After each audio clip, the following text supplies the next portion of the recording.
पढ़ेंगे electric resistance के बारे में। आज के क्लास में हम लोग इलेक्ट्रिक रेजिस्टेंस के बारे में सारा टॉपिक क्लियर करेंगे कि क्या होता है, कैसे होता है। तो देखो बेटा, इलेक्ट्रिक रेजिस्टेंस जो होता है, इलेक्ट्रिक करंट को किसी मेटेलिक वायर में एक इंच से दूसरे इंच तक फ्लो करने में दिक्कतें पैदा करता है, यानी एक तरीके का रुकावट है। तो इसे हम लोग बोलते हैं कि the obstruction offer to the flow of electric current by conducting wire is called electric resistance. इसका जो रिप्रेजेंटेशन है वो आर है, और इसकी जो यूनिट की अगर हम बात करें, इसकी जो यूनिट होती है वो होता है ओम। इसका यूनिट क्या होता है? ओम। और ओम का कुछ सिंबल इस तरीके से है, ध्यान रहे, ये जो यूनिट होता है इसका ओम होता है, और इस तरीके से रिप्रेजेंट करते हैं ओम को। और इलेक्ट्रिक रेजिस्टेंस को कैपिटल आर से हम लोग रिप्रेजेंट करते हैं। अब बात करते हैं कि what is the cause of electric resistance, कि कारण क्या है इलेक्ट्रिक रेजिस्टेंस आने का, ये क्यों आ जाता है हमारे कंडक्टिंग वायर, मेटेलिक वायर में। तो इसका रीजन सिंपली ये है कि अगर हम एक मेटेलिक वायर को देखते हैं, तो मेटेलिक वायर कुछ इस तरीके का होता है। इसके अंदर हमारे पॉजिटिव आयन होते हैं और ये हमारे इलेक्ट्रॉन्स होते हैं। अगर इस मेटेलिक वायर के एंड पे कोई पोटेंशियल डिफरेंस अप्लाइड नहीं है, आप यहाँ देख रहे हो इसके एंड को हमने न सेल और बैटरी से कनेक्ट कर रखा है, then the free electrons present in it moves randomly inside the metallic wire, और रैंडमली इसके अंदर हमारे घूम रहे हैं, जिधर मन आ रहा है उधर घूम रहे हैं। और जब ये मोशन करते हैं तो एक पॉजिटिव आयंस के साथ कोलाइड करते हैं, ठीक है। अगर हम इसके एंड पर जब एक सेल और बैटरी कनेक्ट कर देते हैं, दैट इज कि अगर हम पोटेंशियल डिफरेंस मेटेलिक वायर के एंड पर अप्लाई कर दे, तो क्या हो जाता है कि इनका जो मोशन का डायरेक्शन था रैंडम था, पहले जिगजैग मोशन कर रहे थे, जिधर मन आ रहा था उधर घूम रहे थे, कोलाइड हो रहे थे पॉजिटिव आयंस के साथ। लेकिन पोटेंशियल डिफरेंस अप्लाइड होते ही वो पोटेंशियल डिफरेंस के अकॉर्डिंग अपने आप को अरेंज कर लिए एक डेफिनिट डायरेक्शन में। जब ये डेफिनिट डायरेक्शन में अरेंज करते हैं तो क्या होता है कि एक तो पोटेंशियल डिफरेंस अप्लाई हो गया है। तो सिंपली एक तरीके से हम ये कह सकते हैं, सिंपल भाषा में अगर हम बोलें कि भैया मान लो पोटेंशियल डिफरेंस अप्लाई करते ही ये अपने आप को अरेंज तो किए ही किए, साथ ही साथ उनकी जो स्पीड है वो थोड़ी सी इंक्रीज हो गई। पहले क्या होता था, ये ऐसे घूम रहे थे, तो कोई भी एक इलेक्ट्रॉन की अगर जर्नी की हम बात करें, इस केस में अगर हम किसी इलेक्ट्रॉन की जर्नी की बात करें, तो कहीं भी घूम रहा, इधर उधर घूम घाम के चारों तरफ से वो अपने इनिशियल पोजीशन पे आ रहा होता था। लेकिन जब पोटेंशियल डिफरेंस हम अप्लाई कर देते हैं तो ऐसा नहीं होता है, इनमें स्लाइटली ड्रिफ्ट प्रोड्यूस हो जाता है। यानी कि एक इलेक्ट्रॉन अपनी जर्नी स्टार्ट किया, कहीं भी गया, इधर इधर घूमा, लेकिन वो एग्जैक्टली वहां पे नहीं आएगा, वो ड्रिफ्ट हो जाएगा, ठीक है। तो अब ये इलेक्ट्रॉन जो ड्रिफ्ट होते हैं वो किधर होते हैं, चूंकि नेगेटिवली चार्ज पार्टिकल इलेक्ट्रॉन्स हैं और आयन हमारा दिख रहा है पॉजिटिवली चार्ज आयन है, तो ये हमारे ड्रिफ्ट होते हैं पॉजिटिव टर्मिनल की तरफ। किधर ड्रिफ्ट होते हैं? पॉजिटिव टर्मिनल की तरफ, और इनकी स्पीड भी ज्यादा हो चुकी है। तो ये पॉजिटिव आयन से अब तेजी के साथ फ्रीक्वेंटली कोलाइड करना स्टार्ट कर देते हैं, जिसके वजह से क्या होता है कि इनको यहाँ तक पहुँचने में स्पीड बढ़ गई, सब कुछ हो गया, लेकिन इनको यहाँ तक पहुँचने में काफ़ी प्रॉब्लम क्रिएट होती है, यानी टाइम डिलेशन शुरू हो जाता है। इसके वजह से ही एक मेटेलिक वायर के अंदर इलेक्ट्रिकल रेजिस्टेंस आता है। तो मैंने आपको यहाँ लिख भी दिया है कि जब when potential difference is applied across the wire, then all the free electron align in a definite direction as well as they start motion with increasing speed and collide with positive ions very fast. This makes more difficult to flow for the electric current and cause electric resistance. ठीक है, तो ये electric resistance के बारे में है कि किस तरीके से होता है, इसका मेन कॉज क्या है, ठीक है। अब किन किन फैक्टर्स पे ये हमारा इलेक्ट्रिक रेजिस्टेंस किन किन फैक्टर पे डिपेंड करता है, इस बारे में अब बात कर लेते हैं कि factors affecting the electric resistance. Factors affecting are, कि इलेक्ट्रिक रेजिस्टेंस को हमारे कौन कौन से फैक्टर हैं जो चेंज करते हैं, इसकी वैल्यू को बदलते हैं, ठीक है। तो सबसे पहले जो इलेक्ट्रिक रेजिस्टेंस होता है वो किसी भी मेटेलिक वायर के लेंथ के डायरेक्टली प्रोपोर्शनल होता है। इसका मतलब ये हुआ कि अगर किसी वायर का लेंथ आप इंक्रीज करते हो तो करस्पॉन्डिंगली इसका रेजिस्टेंस भी हमारा इंक्रीज हो जाएगा, ठीक है। दूसरा ये डिपेंड करता है एरिया ऑफ क्रॉस सेक्शन पे। एरिया ऑफ क्रॉस सेक्शन यानी जिस क्रॉस सेक्शन से हमारे इलेक्ट्रॉन्स मूव करते हैं, इलेक्ट्रिक करंट हमारा मूव कर रहा है उसको, इस वाले सेक्शन को हम लोग बोलते हैं एरिया ऑफ क्रॉस सेक्शन। यहाँ पे भी आपको ये दिख रहा है, ये एरिया ऑफ क्रॉस सेक्शन है, ठीक है। तो ये एरिया ऑफ क्रॉस सेक्शन के इन्वर्सली प्रोपोर्शनल होता है। इन्वर्सली प्रोपोर्शनल का क्या मतलब हुआ कि अगर हम एरिया ऑफ क्रॉस सेक्शन को बढ़ाएंगे तो correspondingly resistance of the wire decrease होगा। अगर हम एरिया ऑफ क्रॉस सेक्शन को डिक्रीज करेंगे तो correspondingly resistance of the wire increases. ठीक है। तीसरा हमारा डिपेंड करता है कि किस नेचर का मटेरियल है, मटेरियल की क्वालिटी क्या है, किस मटेरियल का है, एल्युमिनियम है, कॉपर है, आयरन है, सिल्वर है, गोल्ड है, इन बात पे भी डिपेंड करता है, यानी नेचर ऑफ मटेरियल पे। किस पे? नेचर ऑफ मटेरियल पे।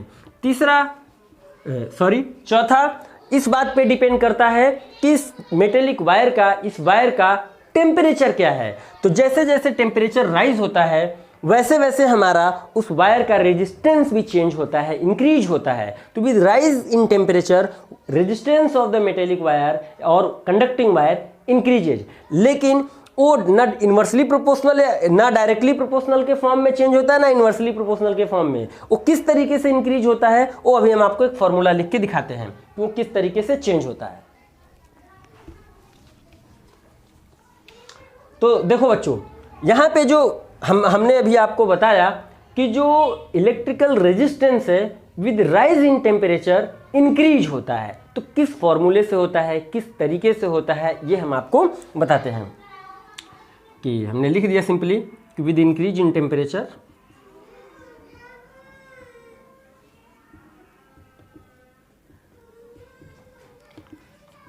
आर ऑफ कंडक्टिंग वायर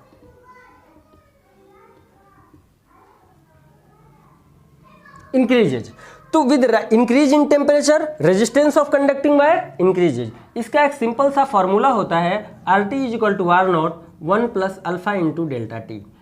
ठीक है, इस फॉर्मूले के अकॉर्डिंग इंक्रीज होता है। ये R नॉट जो है ये हमारा resistance at 0 degree centigrade, RT resistance at T degree centigrade, alpha जो है कोफिशिएंट ऑफ थर्मल रेजिस्टेंस होता है और डेल्टा टी जो है ये चेंज इन टेम्परेचर है। इसको मैं लिखे दे रहा हूं, आप लोग ध्यान से देख लेना।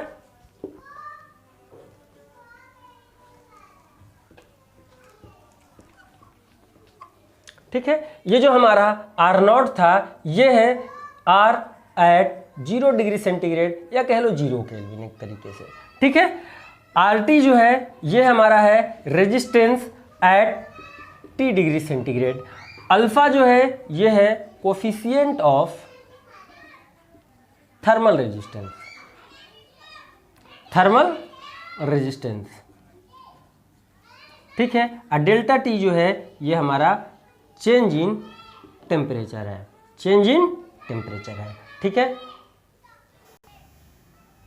अब हमने फैक्टर के बारे में बात कर ली, किस तरीके से रेजिस्टेंस हमारा चेंज होता है इस बारे में हमने बात कर ली। अब जरा ध्यान से देखना कि अगर हम इन दो इक्वेशन को, ऊपर वाले दोनों इक्वेशन को आपस में कंबाइंड करें तो हमारा एक रिजल्ट आता है कि resistance is directly proportional to L upon A।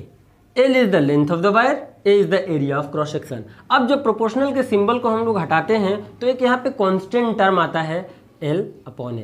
इस प्रोपोर्शनल कांस्टेंट को हम लोग रेजिस्टिविटी बोलते हैं। इसको क्या बोलते हैं हम लोग? रेजिस्टिविटी बोलते हैं। ये जो हमारा है इसको बोलते हैं रेजिस्टिविटी, रेजिस्टिविटी, या इसको हम लोग स्पेसिफिक रेजिस्टेंस भी कहते हैं, स्पेसिफिक रेजिस्टेंस। ठीक है, अब स्पेसिफिक रेजिस्टेंस की अगर हम बात कर ले यहाँ पे तो रो का हमारा फॉर्मूला बन जाएगा RA डिवाइडेड बाई L। ठीक है, अब इस बारे में अगर हम बात करें कि ये रो जो होता है ये ना लेंथ बढ़ने पे डिपेंड करता है, ना area of cross section change होने पे चेंज होता है। ये डिपेंड करता है कि मटेरियल का नेचर क्या है, जो हमारे कंडक्टिंग वायर्स हैं, जो कंडक्टर्स हैं, उनका नेचर क्या है, वो किस मटेरियल के बने हैं। दूसरा टेम्परेचर क्या है, टेम्परेचर के साथ ये राइज होता है। अब मटेरियल जब चेंज होता है तब चेंज होता है। जैसे कि एग्जाम्पल के तौर पर अगर हम बात करें, एग्जाम्पल के तौर पर अगर हम केवल बात करें कि अगर हमने मान लिया कि हमारा कॉपर वायर है, कोई हमारा कॉपर वायर है और एक वायर का लेंथ हम ले लेते हैं 10 मीटर और दूसरे वायर का लेंथ ले लेते हैं 20 मीटर। अब दोनों का थिकनेस या कह लो area of cross section same है। इसका एरिया ऑफ क्रॉस सेक्शन भी A है और इसका एरिया ऑफ क्रॉस सेक्शन भी A है। तो इन दोनों ही वायर का एक पर्टिकुलर टेम्परेचर पे, फिक्स टेम्परेचर T पे, दोनों का जो रो की वैल्यू होगी वो सेम होगी, वो चेंजेबल नहीं होगी।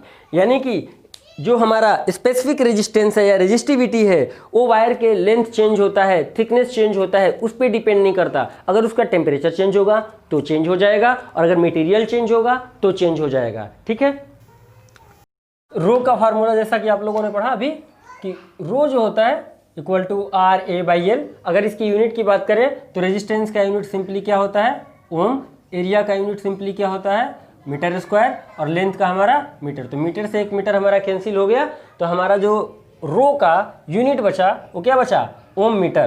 तो यूनिट ऑफ स्पेसिफिक रेजिस्टेंस और रेजिस्टिविटी ओम मीटर हो जाता है। ठीक है, अब रेजिस्टिविटी के ऑर्डर की अगर हम बात करते हैं तो मेटल के लिए और एलॉय के लिए जो हमारा इसका ऑर्डर होता है वो 10 टू द पावर -8 से 10 to the power -7 ohm metre का बीच का होता है।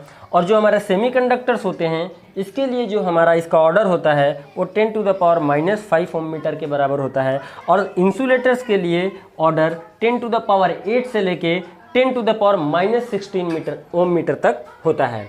अगर हम एलॉय के बारे में बात करें कि उसका रेजिस्टेंस और स्पेसिफिक रेजिस्टेंस कैसे चेंज होता है, तो प्रैक्टिकली अगर देखा जाए तो जो स्पेसिफिक रेजिस्टेंस है एलॉय के लिए और उसका जो रेजिस्टेंस है वो टेम्परेचर अगर इंक्रीज भी होता है तो प्रैक्टिकली अनचेंज रहता है, उसमें हमारा चेंजेस देखने को नहीं मिलता। जबकि मेटल के साथ ऐसा नहीं होता है। जो हमारे मेटल्स होते हैं उनका हमारा आर और रो दोनों ही प्रैक्टिकली इंक्रीज करता है विद इंक्रीज इन टेम्परेचर। किसके लिए मैं बात कर रहा हूँ कि अगर मेटल की हम बात करते हैं तो मेटल के केस में आर भी हमारा इंक्रीज करता है, आर भी हमारा इंक्रीज करता है विद इंक्रीज इन टेम्परेचर, और रो भी हमारा इंक्रीज करता है विद इंक्रीज इन टेम्परेचर। और दोनों के लिए इसी तरीके का फार्मूला होता है जैसा कि अभी थोड़ी देर पहले हमने आपको बताया था कि R T is equal to R not into 1 plus alpha into delta T. Similarly हमारा इसका भी फॉर्मूला होता है कि rho T is equal to rho not into 1 plus alpha into delta T.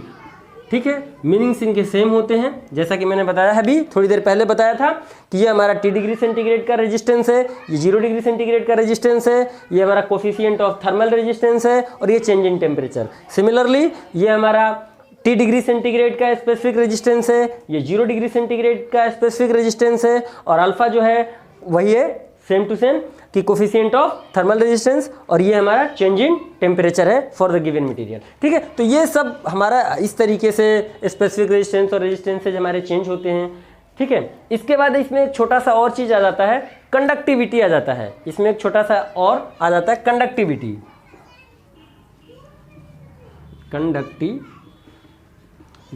इसको सिग्मा से लिखते हैं। ये जो कंडक्टिविटी होता है बेसिक इक्वल होता है स्पेसिफिक रेजिस्टेंस के इन्वर्स के। किसके इक्वल होता है? स्पेसिफिक रेजिस्टेंस के इन्वर्स के। यानी कंडक्टिविटी जो होता है 1/रो के बराबर होता है। और रो का फॉर्मूला अभी मैंने आपको बोर्ड पे यहाँ लिख रखा है कि रो बराबर RA/L। तो यहाँ से हमारा सीधा आ जाएगा LRA। और इस तरीके से इसकी अगर यूनिट की बात करें तो आ जाएगा ओम के पावर -1 मीटर के पावर -1। ठीक है, तो जो कंडक्टिविटी होता है it is simply equal to the reciprocal of resistivity.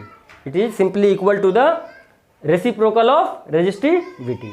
ठीक है, इसके बाद का जो हमारा टॉपिक है वो है ओम्स लॉ। तो अभी हम लोग ओम्स लॉ पढ़ेंगे। ठीक है, और एक बात और ध्यान रखना, जैसे एरिया जो है ना कहीं कहीं क्या होता है, यहाँ जो एरिया की जगह की अगर हमारा ये कंडक्टिंग वायर है तो इसका एरिया ऑफ क्रॉस सेक्शन पूरा कंप्लीट नहीं दिया रहता है, इसका रेडियस हमें मिल जाता है। तो ये सर्कुलर होता है तो एरिया आप निकाल सकते हो simply, area is equal to pi r² से। ठीक है, अगर हम न्यूमेरिकल प्रॉब्लम करते हैं तो कभी कभी कंडक्टिंग वायर जो होता है, मेटेलिक वायर जो भी है, उसका एरिया ऑफ क्रॉस सेक्शन नहीं गिवन होता बल्कि उसका रेडियस गिवन होता है। तो अगर हमारे पास रेडियस गिवन है तो उसका एरिया हम पाई r² से निकाल लेंगे। Area of cross section circular होता है इसलिए वो सर्कल का फॉर्मूले से निकाल आता है। ठीक है, अब हम पढ़ेंगे सीधा ओम्स लॉ।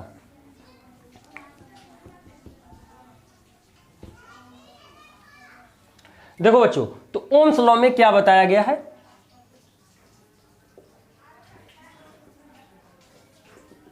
तो ओम्स लॉ में हमको यह बताया गया कि अगर हमारा कोई कंडक्टिंग वायर है या कोई कंडक्टर है और इसका फिजिकल कंडीशन कांस्टेंट रखा जाए, ध्यान रहे फिजिकल कंडीशन जैसे कि हमारा प्रेशर होता है, टेम्परेचर होता है, ठीक है, अगर ये सब हम कांस्टेंट रखते हैं और इसके एक एंड से हम इलेक्ट्रिक करंट सप्लाई दें आई, तो जब इलेक्ट्रिक करंट का सप्लाई देंगे तो भाई इलेक्ट्रिक करंट फ्लो होता है तभी जब पोटेंशियल डिफरेंस सप्लाई हो। तो इसको हम कह दें कि अगर मान लो इसको सेल और बैटरी से हमने कनेक्ट कर दिया, यहाँ पे देखो हमने बैटरी अप्लाई कर दी।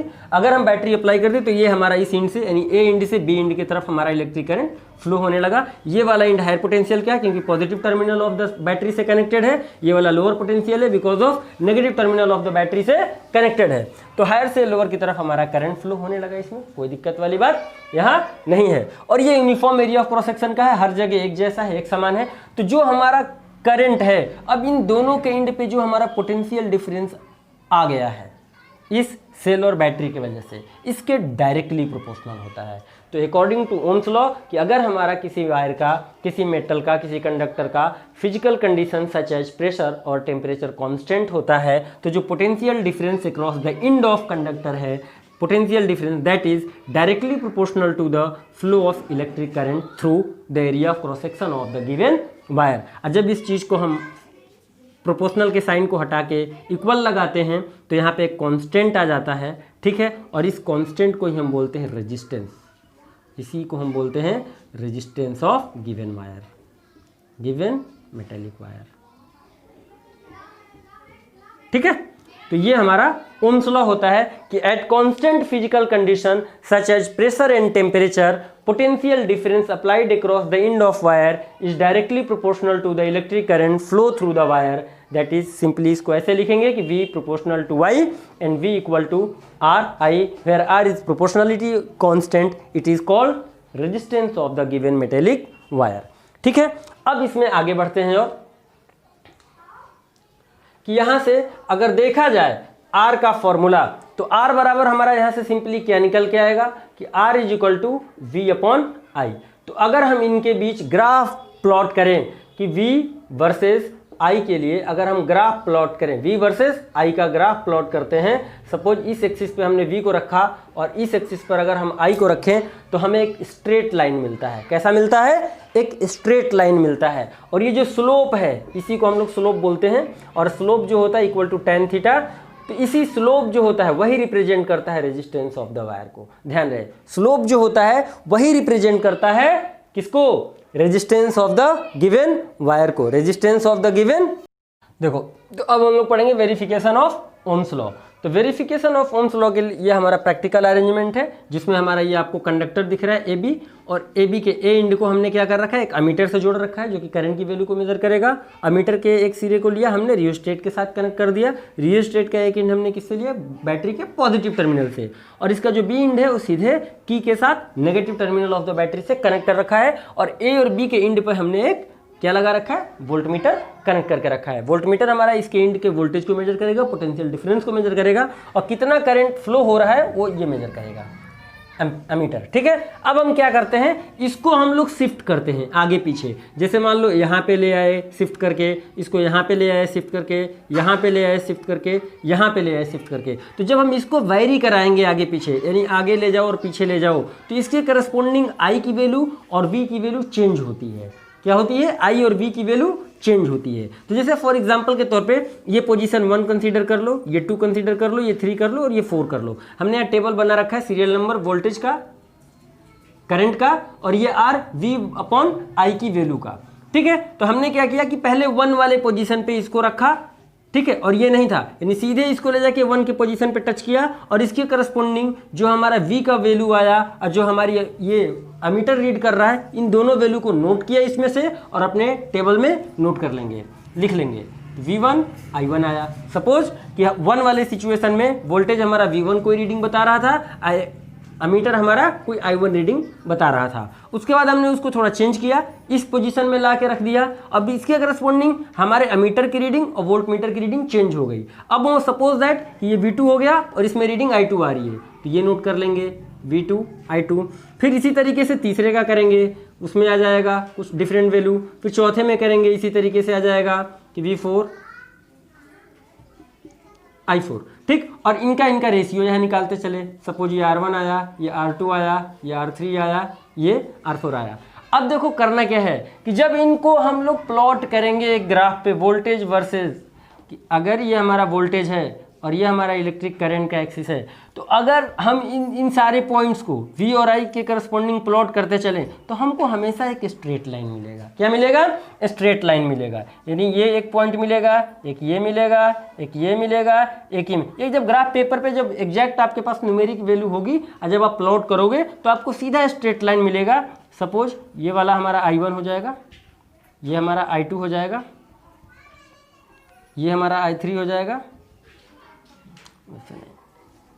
इसको ठीक। अब देखो यहाँ से हम लिखते हैं, ये हमारा I1 है, ये हमारा I2 है, ये हमारा I3 है और ये हमारा I4 है और उसी के करस्पॉन्डिंग हमने वोल्टेज को मार्क कर लिया।